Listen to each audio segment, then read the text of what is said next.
Hello, and welcome back to the world of assassination and the subscriber contracts. And today's contract, Kill Order 2024 Dartmoor. Set in Dartmoor, and the contract ID is on the screen now for anyone who wishes to have a go at it, and has been supplied to us today courtesy of Paul Anderson 37. So moving on to our briefing, this contract was inspired by GTA game. So moving on to our targets, and today we have 5 of them.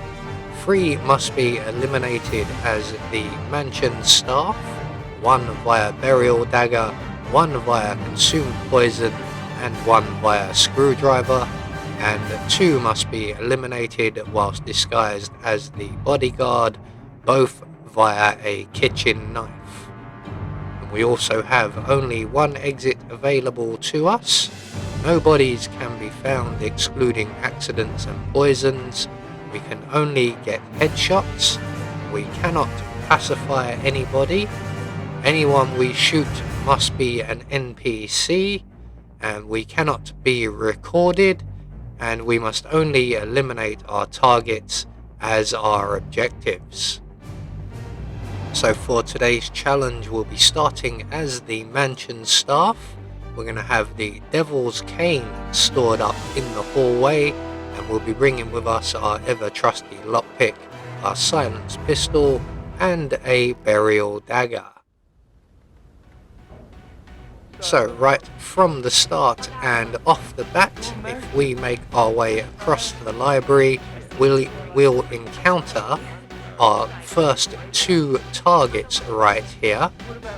Our first target is a mansion staff with burial dagger elimination, and once we've interrupted their conversation, our target will make his way out onto the balcony area here, and we can then eliminate him at our leisure. We're also going to hide his body up against this wall here in an effort that Alexa Carlisle doesn't see him through the floor. So target 1 taken care of. We now need to move on to our next 4 targets, and to do that we are going to require an item. So we're going to make our way to the opposite hallway where our Devil's Cane is stored up. There is one on the map, but I can never remember which bedroom it's in, so I decided to bring my own.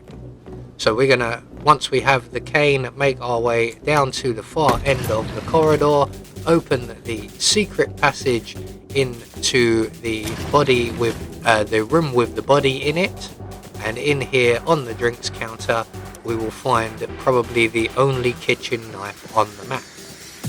So once we have that, we can now begin eliminating the rest of our targets. So we're just going to make our way back across the hallway and above the entrance hall.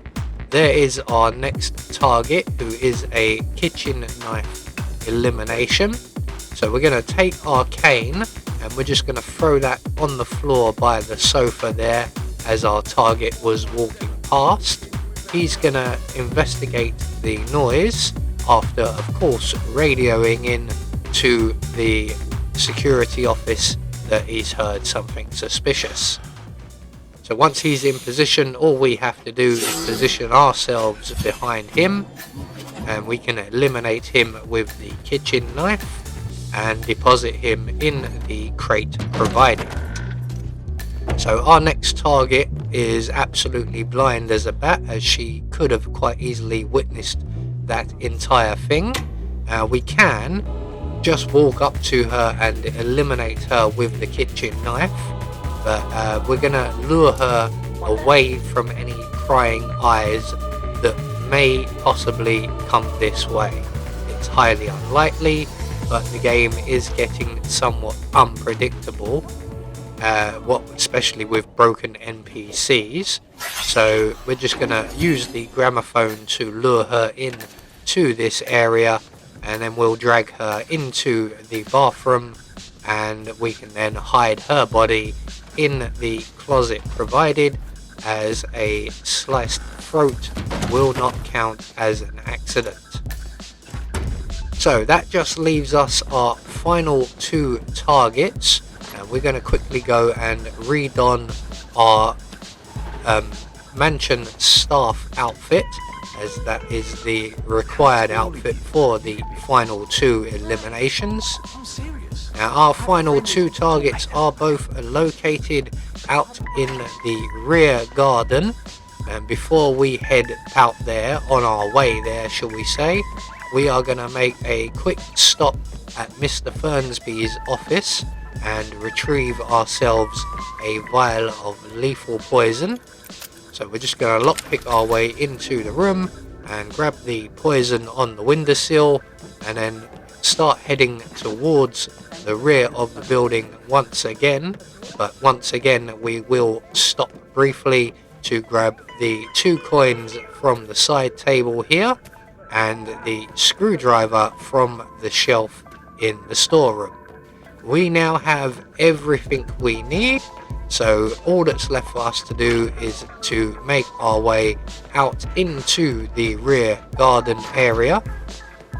Now our first target will be the screwdriver elimination, and we're quite used to getting rid of this guy, so we know how to lure him into the secluded area.